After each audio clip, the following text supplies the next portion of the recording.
science, what you're trying to do is discover new things about how the world works, and you're kind of working at the fringes where you don't know what the results of your experiment are going to be. That's the point of doing an experiment. I think that kind of plays into my quilting too, where I'm perfectly willing to try something, and if it doesn't work out, then I learn something for the next round.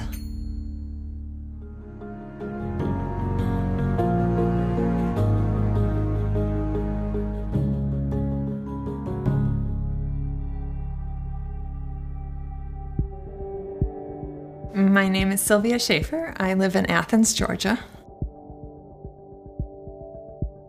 I have degrees in ecology and in marine science. I work at the University of Georgia in a lab. We're interested in various aspects of water quality. Environmental science was always really interesting to me. And then when I got to college and took some classes on oceanography, I really found that fascinating, and it was really interesting to me when I started learning about what goes on in the water. There's actually really a lot of creativity in science, even though people don't necessarily usually think about that. You're looking at things that have never been looked at before. You're trying to discover new things about how the world works. And so you have to figure out, how am I going to do this? So there's sort of a lot of creative things that you have to think about when you're trying to find out something that nobody knows. When Sylvia started coming to the Quilt Guild and showing her quilts, they were very, very different from what we were seeing. Her quilts were very liberated and yet very planned. Her improvisational stuff is fabulous. Her color sense is fabulous. She's just a standout. She was from the very beginning. I first discovered quilting through a craft group that I joined when I moved down to Georgia, and there were a lot of people in my department that enjoyed crafting of one sort or another, so they were having regular craft nights, and when they heard that I liked crafts, invited me to join. People had lots of different crafts that they did, and there were a couple of quilters, and that was really kind of the first time I was exposed to quilting, because there was no one in my family ever that quilted or anything like that. But I really kind of thought that was interesting, and it looked intriguing, and I was really drawn to it. And so eventually I decided that I wanted to give it a try.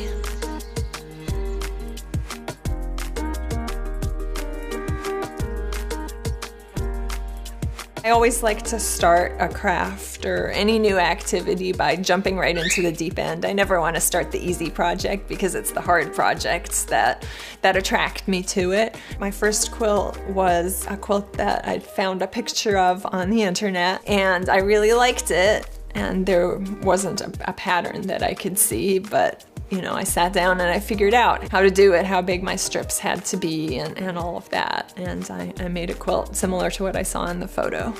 This is Sylvia. When she dives in the deep end. Even then, she was doing things like she was picking the fabric patterns that expressed what the quilt was about, in addition to the way they went together. The quilting of it was significant. The choice of thread was significant. And that is how I've seen Sylvia approach so many of the things that she does. Every meeting, she just had something new and interesting. She was doing a lot of improvisational piecing, meaning she wasn't following anybody's pattern. She was following her own ideas. They were often sparked by her work as a scientist, which also made them different and interesting. One of my favorite quilts that I've made is one that's inspired by actually a graph in astronomy that shows how the temperature and the color and the brightness of stars interact. And I decided that would be a really fun quilt to make. So it's got a dark blue background, and then it has stars in a diagonal line across the quilt that kind of show how really dim and cool stars are reddish, and then bright and really hot stars are more towards the white and even blue spectrum. The way that Sylvia has worked and developed, I think, and found her voice, found the way that she quilts, found her personality has been really amazing to watch, because the same thing, whenever you start an art or start a craft, you're unsure, you're not quite sure what's going on, you're beginning to explore little things, you're putting pieces together, and then gradually from that you find, oh, this is what interests me, this is what I can do, oh, wow, I really like this. And you can begin to see that progression in Sylvia's work. If you look at her very early quilts, all the way through to her more latest quilts, there's an abstraction of concept, but also there's a cohesiveness that's been built. So the quilts, to my mind anyway, have become a lot more unique in their own right as a piece of art and a piece of craft and work. What I love about quilting is the freedom to really design anything. I mean, anything you can think of, you can make as a quilt. And then the challenge is, of course, just getting it. How are you going to do that with your fabrics?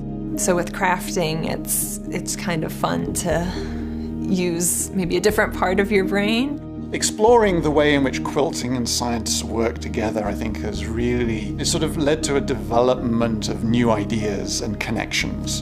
And I think that's where her creativity has flourished.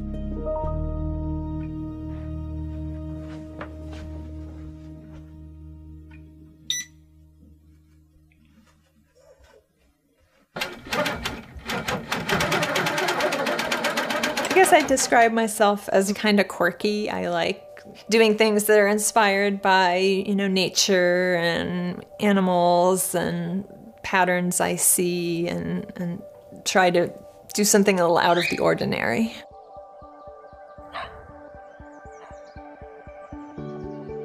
I think her aesthetic is modern, but it also harkens back to a lot of the traditional styles, the traditional block patterns, the traditional ways of quilting, and then she varies them. And I think a great example of that is the Exploding Artichokes quilt, which is just this amazing conflagration of different ideas into an amazing dynamic pattern. She understands the principles behind what makes good design. And even though you're doing improvisational design, you still need to follow those guidelines of good design. For one thing, her negative space is so fantastic. She does a great job with negative space. It always looks integrated into the design. Her color sense is amazing. She can use the entire spectrum of colors. If Sylvia has a color she doesn't like, I'm not aware of it. Her quilts always strike me as being very fresh. They seem to have a unique approach. I think that I do see some commonality in her quilting that is sometimes hard to describe. You see a lot of rainbow, you see a lot of deconstructed quilt patterns and things like that I feel like, wow, I don't know if anyone else has done that before, but that's very Sylvia, just to go in, take something complicated, break it down, work through it, and just sort of start in a more advanced position than most people would. I think when I say that I want patterns in my work, it means that I'm particular about my fabric placement and how the colors kind of interact. Usually that there's some sort of gradient, like a rainbow or some other sort of gradient that I'm making in the quilt rather than just randomly placing blocks.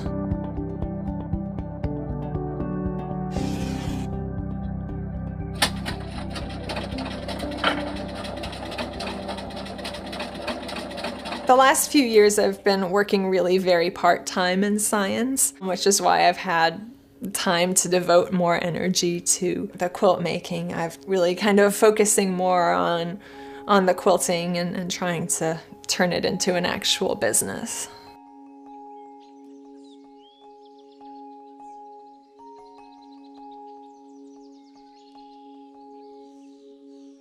I just kind of stumbled across it, and of course it was kind of like, well, if I have to apply for this, not really, expecting to get it. I'm of course feeling kind of nervous. Will people like my patterns? Will people want them for their shops? And will anyone actually come to my booth? I think we all suffer from that imposter syndrome that's like, oh, like one of these days people are going to find out that, you know, I'm just a big fraud and I have no idea what I'm doing. So it's been really nice, you know, when I start feeling that way to be like, no, there are people out there that really think I am doing good work. And that's really kind of helped in terms of just making me feel like, yes, you know, I can do this.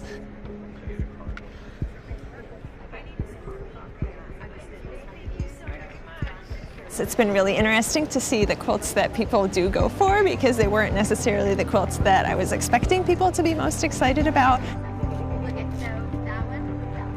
She has taken some very complicated scientific concepts and turned them into quilts, and then she has an opportunity to stand around with other quilters who may not be scientists and explain it to them. I've heard her do that.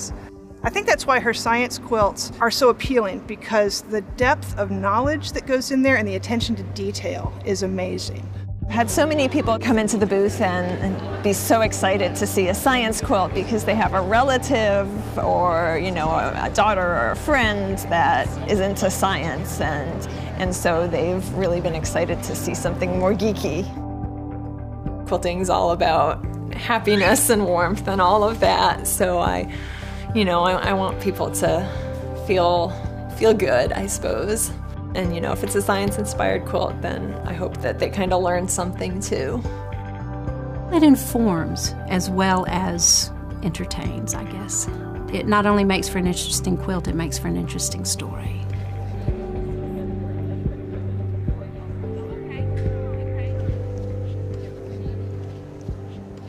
I think a lot of times quilters get this idea in their head that certain things like, you know, free motion quilting or, you know, curves or, you know, any sort of technique is really hard, and, you know, oh, I'm afraid to try that. I hear I'm afraid to try that a lot. And I just want to say, don't be afraid to try it. What Sylvia is doing is going to inspire people to maybe step outside their own comfort zone just a little bit. I kind of lost my mojo for a few years there, and watching Sylvia's arc, I guess, has given me inspiration to want to try new things and also to want to up my game. I want to do better work. You have to experiment with anything in life, actually. You have to try. I think that exploration, that moving out and breaking the boundaries in some ways is inherent in what we do as scientists, and that comes across in our arts. Yeah, I see a lot of people trying to they stick within a style. Sylvia is definitely trying to sort of move beyond that and explore new things. Do the things that you really love. Don't feel like you have to make a quilt just because everyone's making it or it's trendy or whatever. Just, you know, stick to what you really love and what makes you happy. And let your personality shine through so that, you know, people can kind of see what you're all about, because I think they really like that.